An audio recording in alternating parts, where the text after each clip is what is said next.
Syria में Iran से जुड़े ठिकानों पर अमेरिका का हवाई हमला। हमले के बाद एक साथ दो ठिकाने खाक में मिल गए।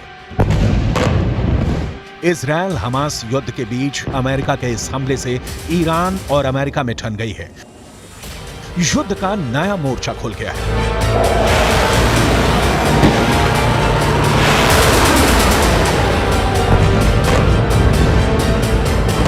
दक्षिण चीन सागर में चीन का लड़ाकू विमान अचानक अमेरिका के विशाल बॉम्बर के सामने आ गया।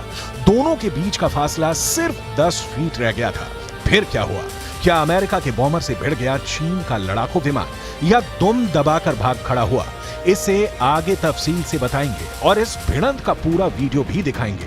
अभी बस इतना जान लीजिए कि ऐसा कर चीन ने एक बार फिर यह साबित कर दिया है कि वो अमेरिका से लड़ने को तैयार बैठा है। सवाल है, क्या अगर अमेरिका इजरायल के साथ जंग में कूदा तो चीन भी युद्ध में अमेरिका के खिलाफ कूद पड़ेगा?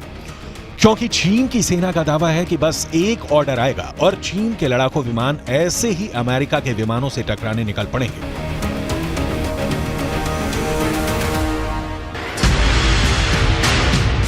हमास का एक प्रतिनिधिमंडल गुरुवार को ईरान के विदेश मंत्री के साथ रूस पहुंचा। हमास का प्रतिनिधिमंडल ऐसे समय में मॉस्को का दौरा कर रहा है जब इजरायल गाजा पट्टी में हमास के ठिकानों को तबाह करने में लगा है। हमास की तरफ से रूस में हुई इस मीटिंग की तस्वीरें जारी की गई हैं। आगे बढ़ें। इससे पहले इस तस्वीर में दिख रहे लोगों को जान लीजिए। बाएं से पहले है बस्सेम नईम। नईम हमास के इंटरनेशनल रिलेशन हेड है। दूसरे हैं मिखाइल बोगदानोव। ये रूस के उप विदेश मंत्री हैं। मिडिल ईस्ट में पुतिन के विशेष दूत हैं। तीसरे शख्स का नाम है मौसा अबू मरजौक। ये हमास पोलित ब्यूरो के वरिष्ठ सदस्य हैं।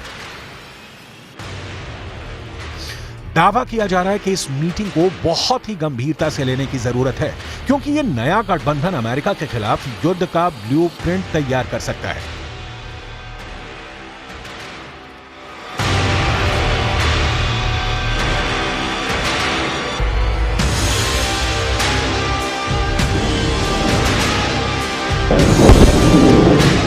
रूस, ईरान और हमास अगर एक साथ मिलकर अमेरिका के ठिकानों पर हमला करते हैं तो अमेरिका के पलटवार से विश्व युद्ध शुरू हो सकता है, क्योंकि मिडिल ईस्ट में मौजूद अपने ठिकानों पर हो रहे हमलों का बदला अमेरिका कैसे लेता है, इसकी एक झलक अमेरिका के इन हवाई हमलों में मिलती है।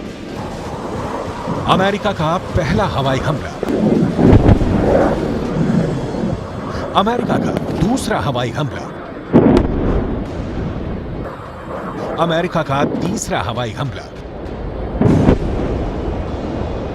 अमेरिका ने ऐसे लिया है अपने सैनिकों पर हमले का बदला।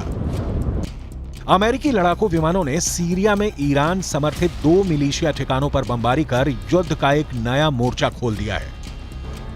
इजरायल हमास युद्ध के शुरू होने के बाद एक बार अमेरिका और ईरान आमने सामने हैं। इसी महीने खाड़ी देशों में मौजूद अमेरिकी ठिकानों पर हमले हुए। इन हमलों में अमेरिका के 24 सैनिक जख्मी हो गए। एक की जान चली गई। इसके बाद अमेरिका ने ऐसा पलटवार शुरू किया है जिसमें दुनिया को विश्व युद्ध के संकेत दिखाई दे रहे हैं।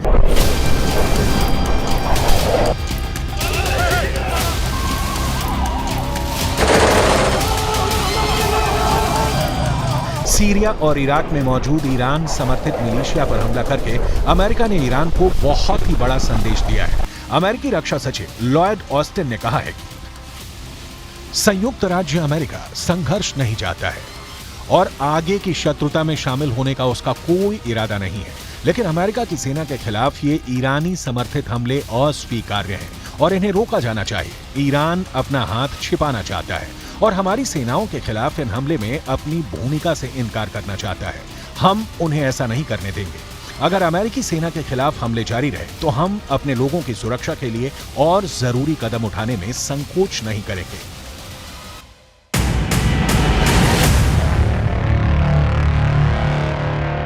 वरिष्ठ अमेरिकी सैन्य अधिकारियों के मुताबिक अमेरिका ने इस हमले को अपने 2 F-16 लड़ाकू विमानों से अंजाम दिया है।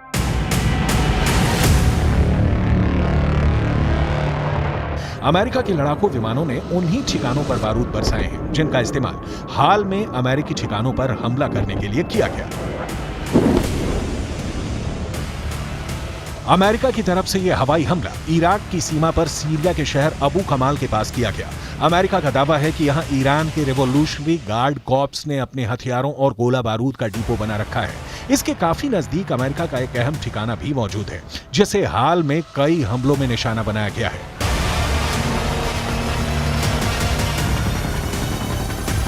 इजरायल हमास युद्ध के फैसले के बाद मिडिल ईस्ट में तैनात अमेरिकी सेना पर हमलों की वारदात बढ़ गई है। अगर अमेरिका मिडिल ईस्ट में ऐसे ही हवाई हमले पर उतर गया तो पूरा खाड़ी धधक उठेगा।